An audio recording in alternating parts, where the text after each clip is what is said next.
everyone, and welcome to Amazing Art with me, Miss DiMitri. Today we're going to be looking at the artist Paul Klee and his Senecio painting. But first, let's talk about the artist Paul Klee.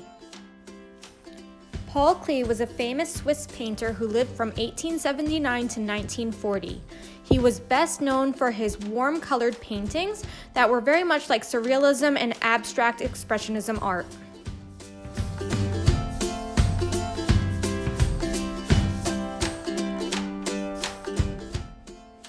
Today we're going to make a Senecio-inspired painting. You'll notice that his painting is broken down into lots of geometric shapes and using lots of warm colors. To start, you're going to need a white piece of paper, a pencil, crayons, watercolor paints, a water bucket, and maybe a black Sharpie marker if you'd like. Now that we have our materials, let's get started. Paul Klee created a person for his Senecio painting. I've decided that instead of a person, I want to make a cat. Again, it's going to be up to you if you'd like to make a person, maybe a cat, or maybe even a dog. So to start, we're going to make a circle right in the center of your paper. And that's going to be the head for either your animal or your person. All right. Then I'm going to make the neck, which is going to be a rectangle. So I'm going to go down, over, up. And then Paul Klee did make very boxy and geometric people. So we are going to come out and straight down, making nice pointy shoulders. Out and straight down. All right, now you have to decide what you'd like to draw. Again, I think I'm going to draw a cat. So I'm going to start first with a horizontal line and a horizontal line for the eyes. Now I'm going to draw a curved line, kind of looks like a grumpy cat, right? And a curved line, and this is my semicircle. Now for my eyelids, it's up to me if I want to draw another curved line, making another semicircle, if I want to make it go up, over, down like a square or a rectangle, or if I want to make a triangle. And maybe for the next one, just like Paul Klee, I'm going to make it a little bit different. So maybe for this one, I want to draw just a curved line. All right? Now I'm going to add the pupils. For the pupils, I'll just draw a curve and a curve. All right, from here, now we're going to draw the nose. Again, if you have a person, maybe you want to draw a triangle, but I'm drawing a cat. So I'm going to start with an oval. And then I'm going to draw a small V inside and two little dots. Now from the bottom of the V, I'm going to curve and spiral up. I'm going to come down, curve and spiral up. Kind of looks like he's smirking a bit. And now I'm going to come from the circle and I'm going to curve all the way around the nose and down to make our mouth. Okay, finally for our cat, we need our ears.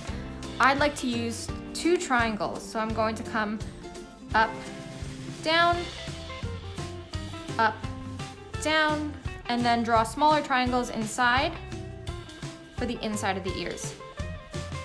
I'm also going to make a collar here, so I'm just going to draw a horizontal line going right across the neck there, and maybe make a fun design. Again, thinking of geometric shapes, so maybe I'm going to make a bunch of triangles. So just going back and forth to make a bunch of triangles.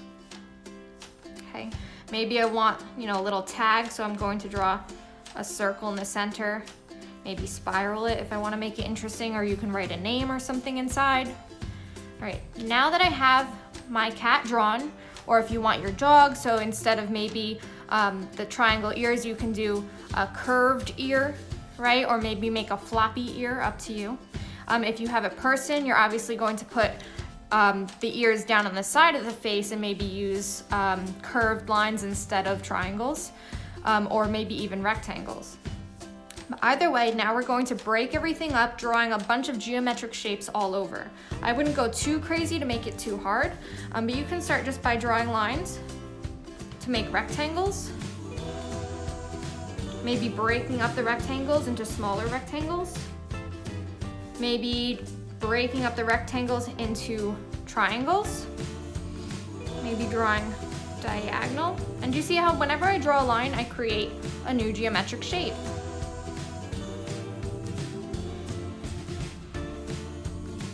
And you can just kind of do it however you want. I'm just kind of making it up as I go. Maybe I want to draw curved lines in here to make almost like a cheek. Maybe a second curved line. Maybe smaller curved lines. Smaller curved lines. And maybe I'm gonna do another triangle. I'm just really liking the triangles today. And oh, I can't forget those little whisker dots. And maybe if you want to, you don't have to, but you can draw lines if you have a cat or a dog. All right, once you're happy with it and you've kind of drawn as many geometric shapes as you want, we're going to get either a black Sharpie marker or a black crayon. I personally like to use the black crayon because if we are going to paint, the black crayon really holds in the watercolor so the watercolor doesn't get all over the place. So I'm going to take my black crayon and I'm going to trace over every single pencil mark that I made. So every single geometric shape or line that I've added into my Paul Klee cat or dog or person, whatever you made. Once I'm done tracing, I'm going to take my black crayon or black marker and I'm just gonna color in the pupils, which is the black part of the eye. And that's just, so you can see it a little bit better.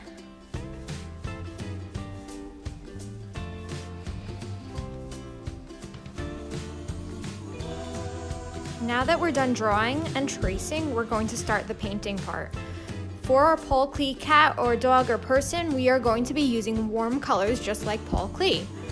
The three main warm colors are red, orange, and yellow. They are on one half of the color wheel, and they're also the first three colors in the rainbow. Now, if you don't have watercolors, it's okay. You can use markers, you can use crayons, you can use colored pencils, and all you're going to do is color in each geometric shape in a different warm color. Now, I do have paint, and I'd like to paint today, so what I'm actually going to do is I'm going to take my warm colors, and just like I said with the crayons, but this time with paint, you're just going to paint each geometric shape with a different warm color. And you're gonna go slow and be careful. So the first one I did is red. Maybe the next one I wanna do is orange. I like to trace the shape first before filling it in, and that again helps keep your watercolor paint from getting out of the lines. And I'll fill it in. The more water that you use on your paintbrush, the lighter the color is going to be. The less water you use, the darker it's going to be, but you still want to make sure that you have a nice damp paintbrush.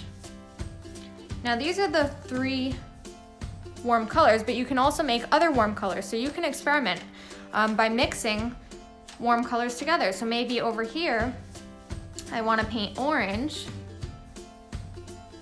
but it's already touching an orange shape. So to change it up and make it a bit different, I'm actually gonna mix red in, and let's see what happens.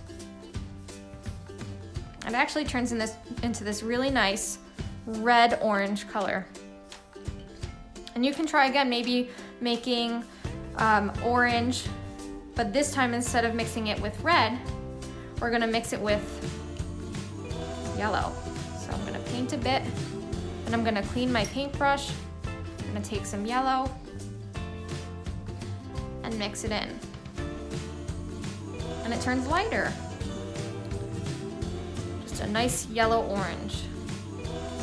And of course you can even mess around. I can keep making different yellow oranges, but experiment with how much yellow you use compared to orange. So for example, this time I'm gonna use more yellow and just a small drop of orange. And you can see that it already looks a little bit different than the one I just did over here. So So now's your time to have fun, experiment, and paint in your entire cat using warm colors. Just make sure not to color in the white part of the eye over here. Just leave that empty.